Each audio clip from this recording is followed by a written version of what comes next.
with our next presenter, and that is Clarissa Robertson. So Clarissa Robertson is the coordinator of the Social, Behavioural and Education Research Ethics Committee of Stellenbosch University. She said she has a keen interest in research ethics and research management. And she currently serves as a deputy chairperson of the Western Cape Community of Practice for Research Managers and Administrators. Quite a mouthful, Clarissa. So colleagues, what I want you to do is make sure that your speakers are muted, that your your speakers are turned on, actually, not muted, so you can hear Clarissa clearly, but that your microphone and video are muted. We're going to use the chat function for questions and also communicate there. Please note that it will only be answered at the end of the queue, or if Clarissa, if there are burning questions, you can let us know if we can take those questions during your session. And just to let everybody know that this webinar will be recorded and shared with you afterwards. Okay, Clarissa, the other thing is, if you want to, you can leave on your video. If you want to, it's all up to you how you want to do this.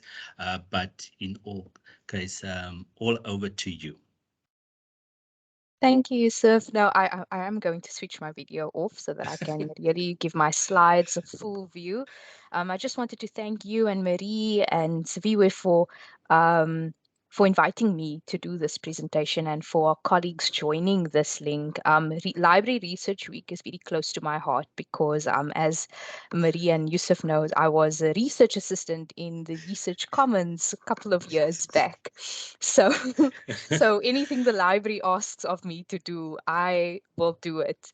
But so, yeah, thank you. It's going to be quite a relaxed discussion, I hope.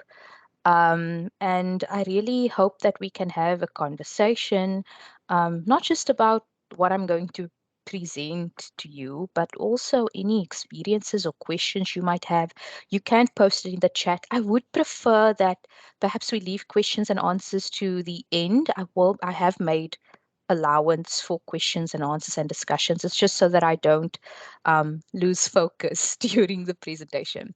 So with that, I am going to attempt to share, well, first switch off my camera again, and then another attempt to share my slides. And there they are. Thank you so much. Okay, so yes, thank you for the introduction, Yusuf. I am Clarissa. I am the coordinator for the Social, Behavioural and Education Research Ethics Committee of Stellenbosch. I've been the coordinator of this REC for 8 years now, and I suspect our committee has probably reviewed over 10,000 or more research proposals, at least during my time as coordinator. So I guess it's safe to say that we've seen almost everything under the sun, yet with every project we review, there's always something new we learn about. And I guess this discloses my bias and positionality, because I am very passionate about the good that researchers can do in this world, but of course the good they can do if they are serious about reflecting on their actions and the impact. And if we always keep that in mind, the privilege we have as researchers to give focused attention to societal and environmental problems, and to listen to the stories and experiences and histories of the people we engage with. So yeah, so I was invited by our colleagues to speak about any topic of my choosing regarding research ethics, which is very difficult because there are so many topics to choose from. And I'm hardly an expert in all the different topics or research ethics issues that could emerge in the social sciences. But I thought to give a presentation on what ethical research conduct, what we should think about when we think of ethical research conduct within the social sciences, and what we should consider or expect in terms of, the common ethical issues. But I realized in planning this presentation that I don't want to sit here and attempt to give you all the rules and regulations and information about a field and a research approach which spans across different disciplines, and they use different theories, and it's just way more complex than I think we like than we really think, eh? And so what I will do is share my experiences and some reflections as a coordinator of the REC to that's dedicated to review social science research. And I'll make sure that there's ample time for discussion. So I always like to start my presentations with like a quick check-in on what we think or believe research ethics is about. So now I'm going to do some technical issues again. Please excuse me because I would like to see your faces or just your icons again. Um, yes, so what I would like to know from you is, in your own words, in your own experience, what comes to mind when you think about research ethics? So you can post keywords or in the chat, or you can share your thoughts live on air if you like to. I think we can probably give like just like a minute or two to this. So just like a live group thinking. When you think about research ethics, what comes to mind?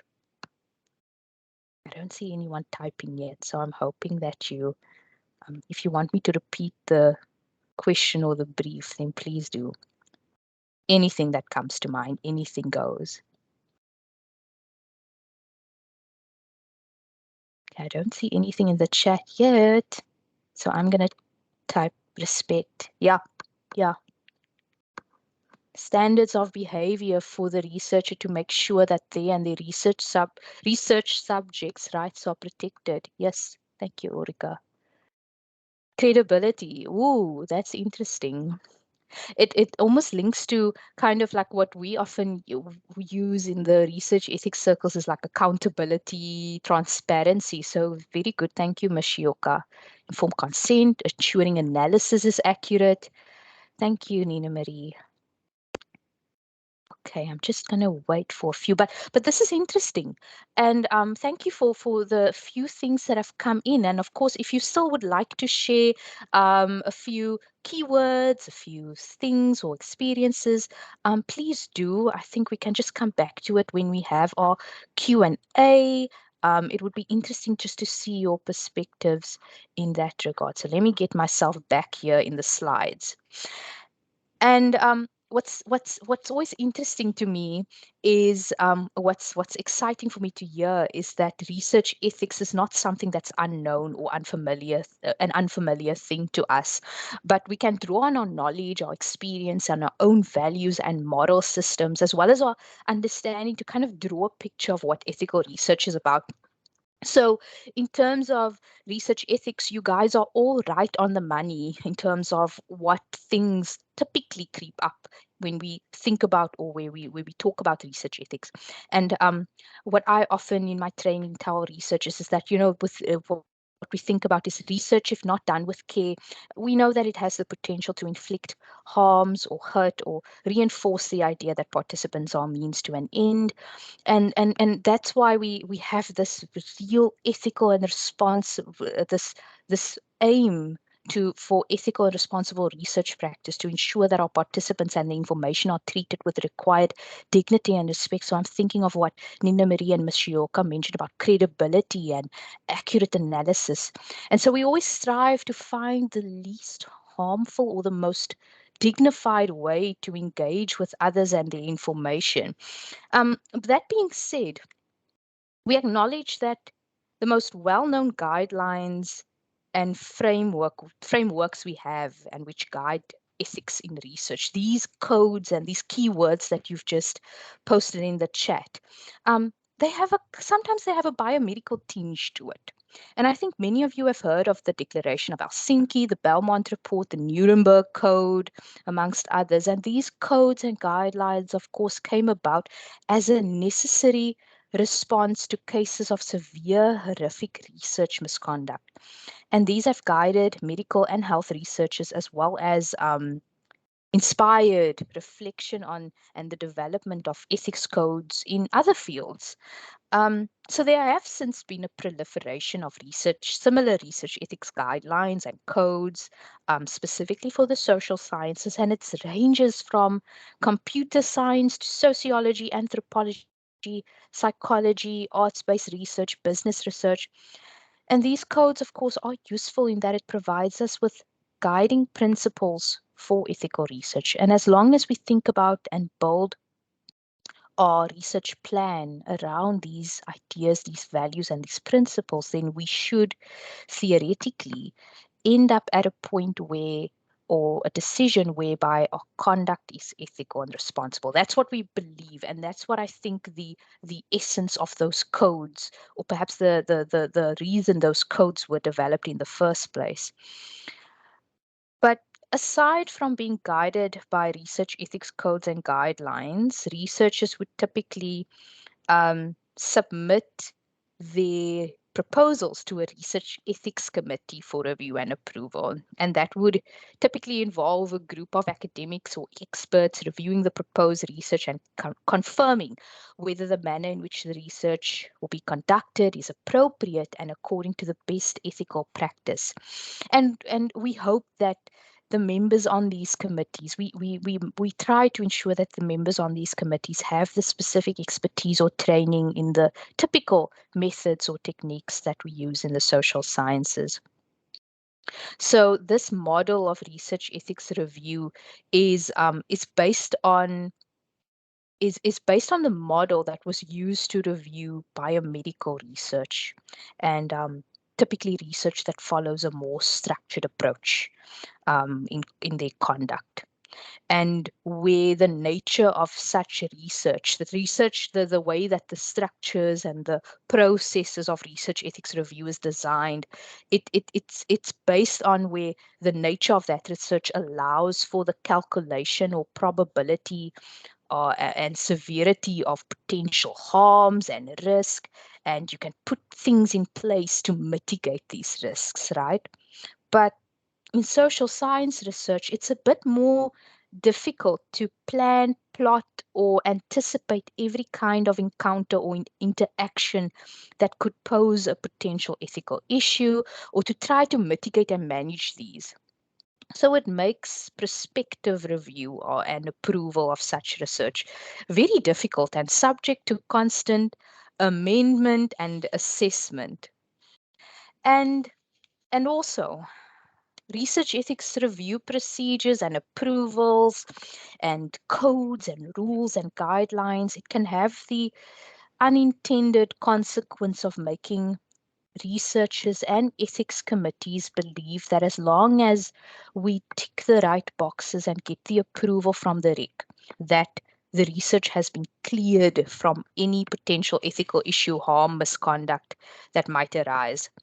And so I like this quote comes from the epilogue of the Ethical Guidelines 2021 for Good Research Practice of the Association of Social Anthropologists in the UK, and it says the reputation of anthropological research, and I think we can take that anthropological away, and we can just say the reputation of research will inevitably depend less on what professional bodies, and I'll insert their committees, assert about their ethical norms than on the conduct of individual researchers. We recognize that ethical views and conclusions may legitimately differ, even when there is agreement about the facts of a case. So the researcher thereby needs to reflect on their own position in the research and the research practices at all stages. So I think in the social sciences, we need to keep in mind that many of the methods and approaches we use, and just the nature of us investigating a social phenomena, these issues are emergent. And often the interactions we have are kind of influenced or driven by the participant or the communities we engage with. And our research is not devoid, of course, of political, social, or psychological influences or considerations, given that social scientists, I think we can't divorce ourselves from being entirely objective in our pursuit of knowledge and understanding. And that being said, we should not assume that based on the methods we use, that all social science research is minimal or low risk. I think that's something that I often think about or discuss with other research ethics committee managers and reviewers. I don't think it is appropriate for researchers or research ethics committees to simply refer to existing biomedical definitions or considerations of risk of harm, because, for example, typically in a research ethics review context, much of the research that would be done by social scientists, would be considered minimal risk of harm.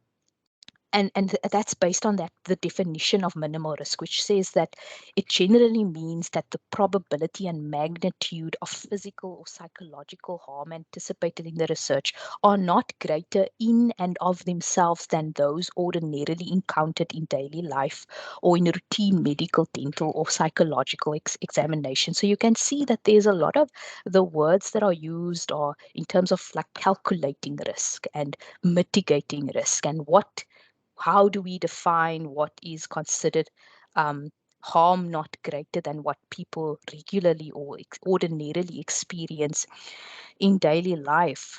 And so what I've seen happening increasingly over the years is an attempt by research ethics committees and researchers to box social science research into a specific risk category or level. And we struggle with this quite often, getting that risk classification right, um, being able to assess risk and probability and magnitude thereof, and then basing our approvals in that way. And I've also seen how our focus on risk assessment in this way, in the way it's defined or categorized, it can make us switch off, dare I say it, from real reflection and consideration of our impact and our interactions and relationships with our research and the relationships with those who take part in it. So now, how do we then approach ethical conduct in the social sciences, and how should proposals in the social sciences be reviewed by ethics committees or any person reviewing social science research? And I regret to say that because this is my own reflection, there isn't a clear-cut, all-encompassing answer to that. As you can see how this definition of minimal risk research can be problematized. And but what I've learned and seen or from other experienced researchers is that our stance or the way we start the research journey should be mindful, reflexive, curious, and respectful. And I'm just thinking of one of the key words that our colleagues put in the chat: respect. And a wise professor told me a few weeks ago that ethics comes first, and that we should not train our students or our researchers to think of ethics as merely an administrative process, a ticking of the application boxes, or a section in the proposal with one line saying that we will ensure that the research is reviewed by the ethics committee and informed consent will be in place. But it's so much more than that, and it intertwines and underlines every aspect of the research journey, from the time you think about the research, your conceptualization of the study, to the choices you make with regards to your methodology and theoretical frameworks. And then, of course, the nitty-gritty of what research ethics is all about institutionally in terms of our interactions in the field and the techniques we choose to analyze those interactions and data. And then more importantly, or not more importantly, rather, excuse me for that slip, but I think also important is the language we use when we report on those insights gathered from our research. So research is complex, and because of that, we need to be mindful of our aims, objectives, our positionality, our commitments, and assumptions about what we are investigating, and of course then our conduct. So it may involve holding up our research plans and the way we wish to set out and do things, holding that up to the principles that the researchers have sought to codify in those research ethics codes: respect, informed consent, credibility, accountability, transparency. It's important to hold our research up to that and always think about it. So then, in our approach to thinking about, as I've said, that there is this growing focus on potential harms and wrongs and hurt that we can cause to others and ourselves through our research, we should perhaps think about we should rather perhaps think about potential impact and quality of our research relationships and interactions we have with others than this more focused or limited consideration of risk and harm. And I also think we need to be realistic as social scientists about what is in our control to manage and what is beyond our control. Because the reality is that within social sciences, and I think in any research, there are certain things, interpretations, reactions to our research, and future uses of our research that is unfortunately beyond our control. And we often assume that the only risk worth considering or taking seriously in social science research is psychological risk of harm or other physical or social dangers that could befall our participants. However, in thinking about risks of harm or ethical dilemmas in social science research, we typically, I think we need to shift our thinking to wrongs or hurt that we could cause our participants in the community and ourselves. So what I've tried to do here is just give a list of potential issues that I've seen typically emerge in the research that we've reviewed in the past, and that I think you could also encounter if you do not carefully and consider your relationship with those you interact with. And if you don't reflect and think about your methods, critically reflect on them and the approaches that you use. So I've listed like social harms, legal risks, breaches of confidentiality or anonymity, stigmatization, discrimination, reputational risks, psychological risks, of course, that comes into play, economic risks, risks to someone's livelihood, and then breaking down of relationships and perhaps uncovering of abuse or secrets that could or that could destabilize communities, families, or relationships. And then, of course, safety and security. And these are also things we need to consider for ourselves as researchers, not just participants. I think we also need to think of our own personal safety while doing the research or the fieldwork and our own psychological well-being as we journey through our research with our participants.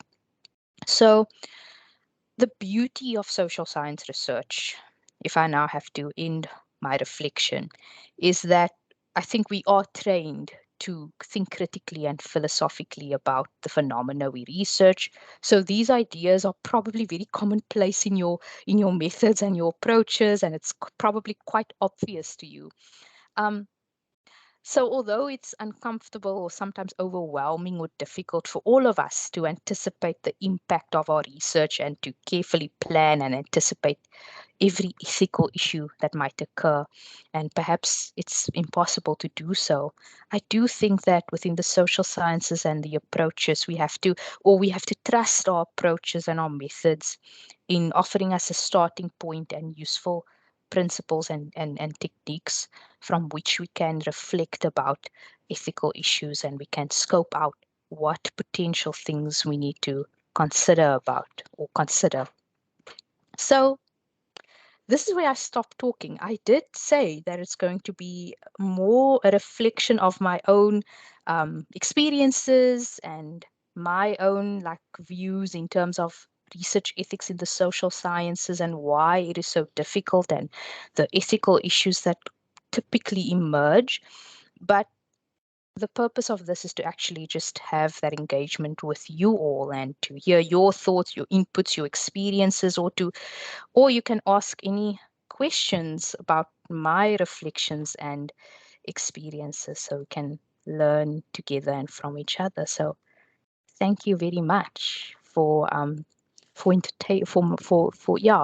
considering my presentation. Thank you, Clarissa. Very insightful. In the chat, we have two questions so far. Great. I don't know if you can see it. I can. I'm just Okay. kind of trying to scroll. I just want to scroll down to where I lost. Oh, I see some good keywords: honesty, data store, doing research with people with people consideration. Okay. Ms. Kuchlenberg says, filling out my ethical clearance application. I've done it twice now. Yes.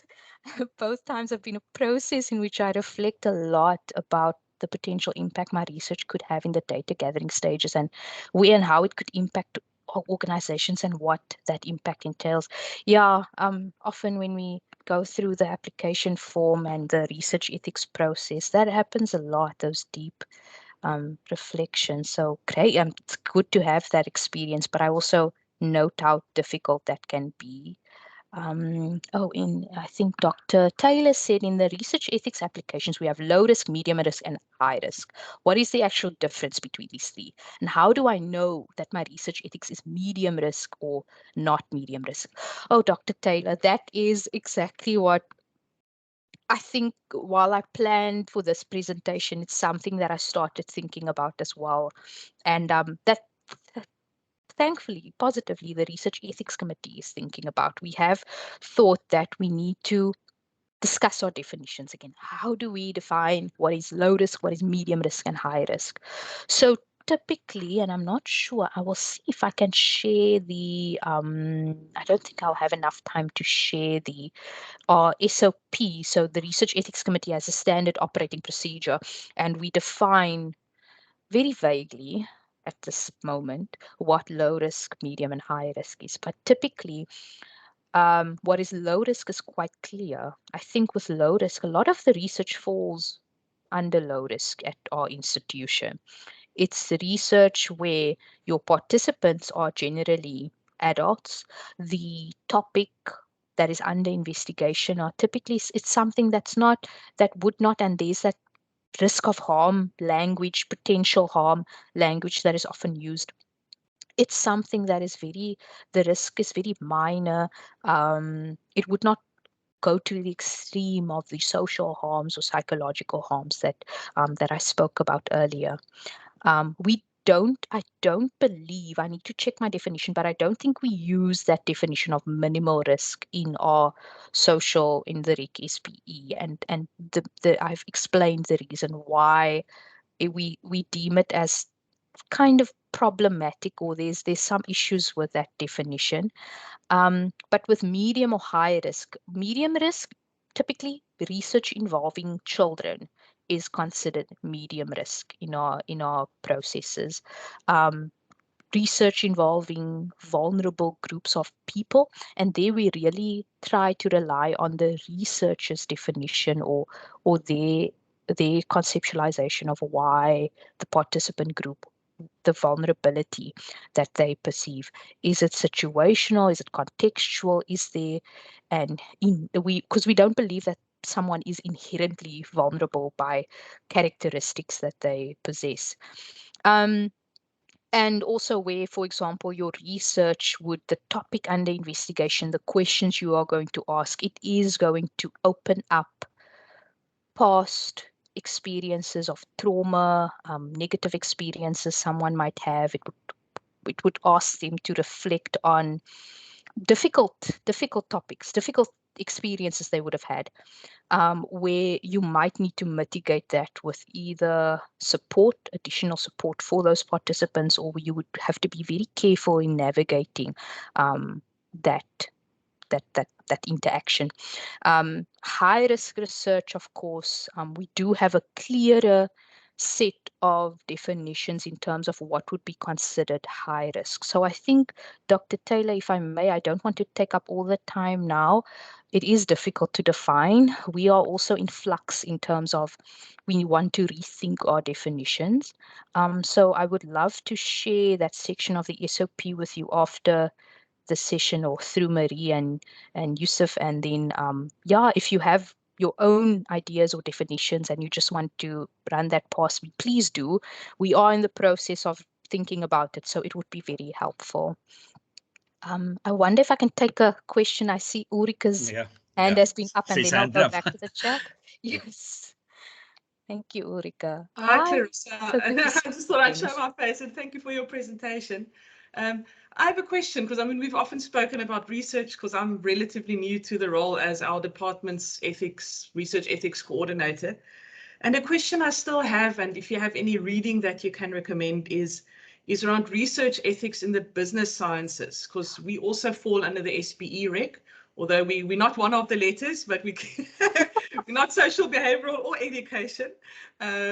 but we do fall under your rec. And a question I often have is that if I think of my field of study, which is logistics management, that most of the time our focus is processes and product flows and information flows, and it's very rarely that the people you interact with, that you interview or that you speak to, are actually the subject of the research. Most of the time it's just people who are involved in the process. They will explain what they are doing so you can understand the process. And I'm still trying to wrap my head around certain aspects, but what does research ethics mean in a business context where we look at processes and not at people, but the interaction is just from information or observation of the process perspective? If I can hear your thoughts, that would be great. I have to say, Ulrika, that it's been in my interactions with researchers within the economics and management sciences faculty, that has always been something that has come up, and I regret that we don't. Yeah, you are right. Even in the name, in what we call ourselves, business does not really, it's not visible there. And there are some issues with ethical issues that I think are researchers within business, logistics, business management, or in that environment. I could imagine that there are some issues that could emerge. Often, I think typically the research coming from those environments are low risk by default. You would know, Ulrika, you review you often review it and these research, and then you also agree the classification is low risk. And it is exactly as you say, it's mostly about processes and procedures and policies, and not typically the kind of stuff that research, that social science research ethics would focus on the individual communities or in that regard. So I don't have an answer for you, but I know that because I've seen one of our committee members, she's since resigned from the committee, but Dr. Laura Scully. I'll check because I remember she used to write a lot about, and she used to send a lot of articles in terms of business ethics or business research. There's a whole field of business ethics, like a philosophical applied ethics field in terms of business ethics, but then that often sometimes I've realized that sometimes the principles are not well aligned with research ethics. So that is always something that's been interesting to me, but that we haven't really spoken about within a research ethics environment. So Ulrika, I am not giving you an answer, but you have sent me on a quest. I think maybe we should put our heads together and write a nice reflective article for a journal. I see there is a journal on business ethics. I was busy looking at the library website. Maybe we should do a nice reflective article. Yes, because you've sent me on a quest in terms of articles on that. Because and that's what I think I forgot to mention that. But one thing I've realized is that that I find it very encouraging, or maybe encouraging isn't the right word, but you will be amazed at how many of researchers in the world are starting to write about their reflections in terms of research ethics within a particular field or on a particular community that they did research with, or their thoughts and reflections, and just like kind of investigating research ethics and holding up the principles and the rules and regulations and where it fits and where it doesn't. So I will be able to find reading and resources. You've sent me on the quest now. I accept. Thank you. I don't see any more questions. Barnum just made a comment there. If I may, are there any more questions from the participants, from the colleagues? Any more questions? Okay. Clarissa, maybe if I can ask a question. The COVID-19. There's a building mitigation plan that you have to have. Is that guidance still going to stay there? What is the plan? Are you going to leave it there, or is it sometimes going to lapse, or what? we are very hopeful that at some point that it will be removed from the website. We've updated our guidelines many times. I think when we started in March 20, when was it? Was it 2020? Yes, March 2020 when we started. There were very strict rules in place. You could not do any in-person research at all. Everyone had to shift their research approaches to or techniques to virtual or online or desktop approaches and techniques. And it was very stressful for the researchers and the ethics committees because we also had to review novel COVID research. And I think there was some great research done by some of our social scientists in terms of how COVID-19 impacted their livelihood and social relationships. And then we updated that in October of 2020 or 2021? I can't remember my dates now, but we updated it to kind of allow for you can now do in-person research, but like you mentioned, Yusuf, that mitigation plan must be in place. So you had to, the researchers who had to do in-person interactions, face-to-face interactions, they had to submit their application. It would be reviewed by the Central Research Ethics Committee. So there's a bit of a time delay there, and you needed a well thought through mitigation plan. What are you going to put in place? What will happen if someone is infected with COVID-19? What is your plan then? We have since, I think it was March of this year, when the government relaxed the regulations, because we need to follow the guidance of national government. When they relaxed the regulations, we did so too. So now I'm very pleased that our researchers can do in-person research again. You don't have to have a COVID mitigation plan. You just need to tick. So in our application form, some of you might have noticed that we have a tick box now, because of course there's still a kind of we're still very confused, I think, all of us, in terms of, are the regulations still in place? Is it not? What do we do? How do we do it? So we would like our research to err on the side of caution. And when you interact with people, just make sure that you follow the minimum guidelines. Mask up, social distance, sanitize the hands, make sure the room that you are doing research in is well ventilated, and also to do your screening when you interact with people, and just to have that to take that responsibility. But you don't have to apply for permission from the Research Ethics Committee anymore to do in-person research like it was before. It's now back to the normal procedures where you apply for your research ethics approval as per standard procedures. No need for mitigation plan. Unless, wait, Yusuf, you're making me think of something.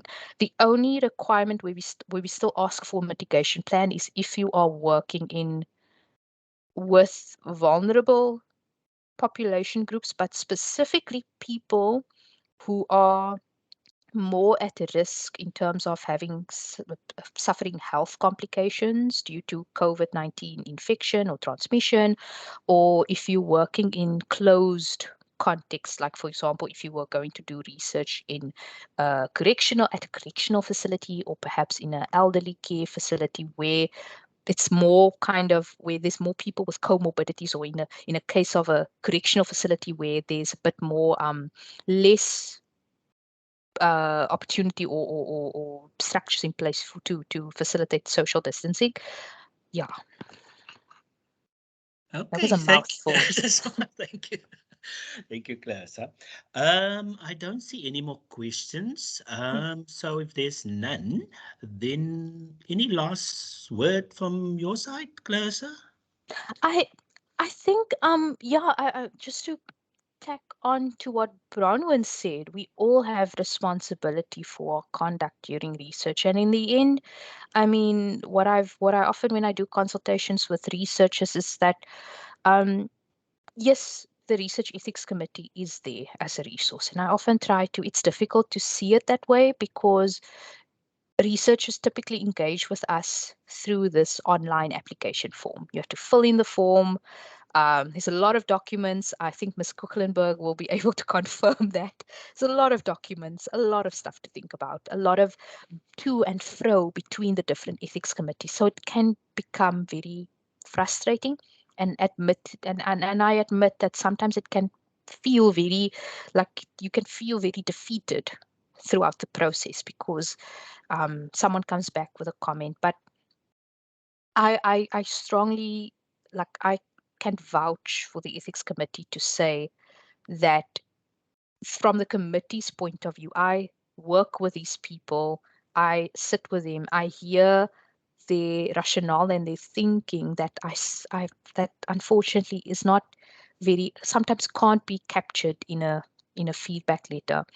They are passionate about research. They review your research and they want you to succeed. So it's never from the approach of, oh, we just don't want this research to go forward. It is from the approach of we want to ask you for clarifications. We want to check in with you that you meet up with all the regulatory requirements as well, because there's a lot of regulatory requirements. So the aim is always just to make sure that by the end, when you get your ethics approval, that you have met all the minimum regulatory requirements and you've considered all the pertinent, visible ethical issues that we could possibly anticipate. But it is still the responsibility, as Bronwyn said, is still on our own conduct as researchers. We, the ethics committee, is not with you in the field. So a lot of those decisions and difficult ethical issues you have to engage with happen between you and your participant or the community. But the Research Ethics Committee is there as a resource, as of course your supervisors. I mean, your supervisors, first and foremost, the point of call to consult if there's an ethical issue that occurs, but also to remember that the Ethics Committee is there as a resource and a support, as a consultation. So if there are any ethical issues you pick up, we do encourage that you reach out to us rather sooner than later so that we can help you think through, because it is difficult to think through these things. I mean, the ethics committee members themselves sometimes struggle. It's really good that we are a committee and not just a few people that kind of like review an application, but that there's a conversation that happens. I think that is just something that I think researchers often don't see because of the way that the research ethics review process is structured. But just to reassure you that we do take care when we review your research. We try to review it as thoroughly as we can. And you have experts, gracious volunteers like Ulrika on her desk and others who review this research in their time, and all in the aim of making sure that you can do your research ethically and the quality of your research is so much better. Yeah, I'm going to stop there. Otherwise, I can talk all day. Thank you. That's important things that you talk about. So if there are no more questions, then thank you to the participants for joining us this morning. Thank you, Clarissa, for your time and your engagement on this important issues. I think it's very important, and it comes across everybody is going to do ethical clearance. So yeah, very, very important stuff. So thank you. Take care. Keep well, everybody. Thank you, Clarissa. Yeah, I see a lot of clapping hands there for you. So yeah. Thank you, everyone. I appreciate it. Thank you, everybody. Thank you. And we will make this recording available to all the participants. Thank you very much. Okay. Bye-bye. Bye-bye. Bye-bye, Clarissa. Bye-bye, everybody.